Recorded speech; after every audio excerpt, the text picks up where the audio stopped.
Next process है अपना loading. Loading में क्या होता है, कभी कभार क्या होता है जैसे ड्रिंकिंग वाटर जो रेनी सीज़न में बहुत गंदा हो जाता है, उसमें मिट्टी के पार्टिकल्स वगैरह जो है जमा हो जाते हैं, तो उनको हम सेडिमेंटेशन और डिकेंटेशन से नहीं हटा सकते क्योंकि उसमें मॉइस्चर होता है, वो पानी ने पार्टिकल्स को पकड़ लिया होता है। तो उसको हटाने के लिए हमें क्या डालना पड़ता है, स्मॉल पीस ऑफ एलम यानी फिटकरी उसमें हमें डालनी पड़ती है। ठीक है, उसमें हम जब फिटकरी को घुमाते हैं या डाल देते हैं तो फिटकरी क्या करती है, सारे डर्ट पार्टिकल्स को अपने ऊपर एब्जॉर्ब कर लेती है। ठीक है, स्मॉल डस्ट पार्टिकल ज्वाइन कर लेते हैं उन्हें और हैवी बन जाते हैं और सेटल डाउन नीचे बैठ जाते हैं।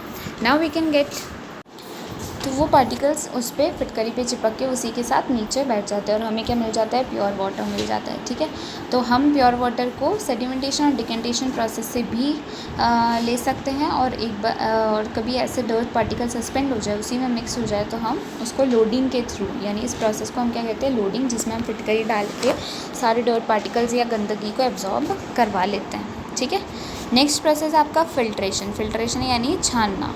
तो the process of separating the insoluble and suspended solids of various sizes from a liquid using a filter is called filtration. ठीक है, जो भी इनसॉल्युबल और सस्पेंडेड सॉलिड्स है, यानी जो चीज़ें घुलती नहीं है, ठीक है, किसी लिक्विड में घुलती नहीं है, उसे हमें किस मैथड से सेपरेट करना पड़ता है, फिल्ट्रेशन मैथड से। ठीक है, फ़िल्टर पेपर लगाया जाता है उसमें, और फ़िल्टर पेपर में क्या होते हैं, छोटे छोटे होल्स होते हैं जिससे लिक्विड तो नीचे चला जाता है और उससे बड़ा साइज़ का पार्टिकल कोई भी नीचे नहीं जा पाता, तो वो ऊपर ही रह जाता है।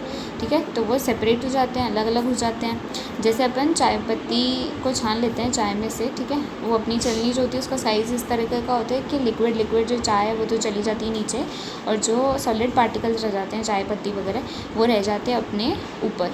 ठीक है, इसी तरह से मसलिन क्लोथ्स, जिसमें अपन जूस वगैरह निकालते हैं, तो जूस तो उसमें से बाहर आ जाता है और जो बाकी पार्टिकल्स, सॉलिड पार्टिकल्स रह जाते हैं, वो उसके अंदर ही रह जाते हैं। तो ये सारे तरीके जो अपन फिल्ट्रेशन के घर में यूज़ करते हैं। ठीक है, अब अगर लार्ज क्वांटिटी में हमें कोई चीज़ को फ़िल्टर करना है, तो उसमें हम क्या यूज़ करते हैं, cotton, glass, wool, charcoal and layers of sand. ठीक है, तो ये ऐसे पूरे सब्सटेंस है जिनको हम एज अ फ़िल्टर यूज़ कर सकते हैं। Also the shikanji is filter to separate the seeds of lemon. जैसे शिकंजी में भी हम सेपरेट करते हैं, लेमन के सीड्स को हम अलग कर देते हैं। ठीक है, तो ये सारे कुछ टेक्निक्स थे फिल्ट्रेशन के। तो ये सारे मेथड थे फिल्ट्रेशन के, जिसमें अपन अलग अलग टेक्निक्स यूज़ करके अपने डेली लाइफ में बहुत सारी चीज़ें फ़िल्टर करते हैं। नीचे आपको एक्टिविटी में दे रखा है कि किस तरह से हम फ़िल्टर पेपर को यूज़ करते हैं फ़िल्ट्रेशन करने के लिए। ये फ़िल्टर पेपर मिलता है मार्केट में। इसको सबसे पहले आपको, ये सर्कुलर शेप का होता है, राउंड शेप का, इसको आपको कोन शेप में कन्वर्ट करना होता है। कोन शेप में कन्वर्ट करने के बाद आप इसको फ़नल में डालते हो, फ़नल में रखते हो, और फिर जो भी चीज़ आपको सेपरेट करनी है उसका मिक्सचर आप इसके ऊपर डाल देते हो। तो धीरे धीरे लिक्विड्स तो नीचे चला जाता है सारा, और सॉलिड पार्टिकल्स ऊपर रह जाते हैं। ठीक है, तो ये एक और टेक्निक थी फ़िल्टर पेपर को यूज़ करके फ़िल्टर करने की चीज़ों को। ठीक है, बाकी अपन नेक्स्ट क्लास में पढ़ेंगे।